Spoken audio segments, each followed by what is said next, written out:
उन्हाळ्यात मुलं पाणी कमी पितात का? हा थंडगार उन्हाळा स्पेशल मठ्ठा एकदा दिला तर मुलं रोज मागतील. पण हा साधा मठ्ठा नाही.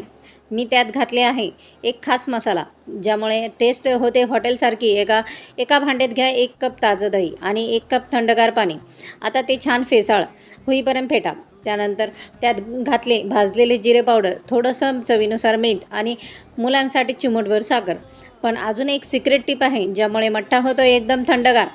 तो सिक्रेट मसाला आणि परफेक्ट रेसिपी मी माझ्या चॅनल मोठ्या व्हिडिओमध्ये दिलेली आहे. तुम्ही लिंकवर क्लिक करून तिथे जाऊन ही स्टेप बाय स्टेप रेसिपी बघू शकतात. आणि पूर्ण प्रॉपर रेसिपी आहे. नक्की तुम्ही तिथं व्हिजिट करा. आणि व्हिडिओ जर आवडला तर लाईक करा आणि शेअर करा आणि चॅनलला सबस्क्राईब करा. अशा उन्हाळा स्पेशल रेसिपी मी नक्की या चॅनलवर घेऊन येणार आहे. तर लवकरात लवकर सबस्क्राईब करून व्हिजिट करा. तिथे तुम्हाला उन्हाळा स्पेशल रेसिपी बघायला मिळतील. सर्व रेसिपी मी तिथे अपलोड केली आहे. नक्की तुम्ही व्हिजिट करा आणि चॅनलला सबस्क्राईब करा.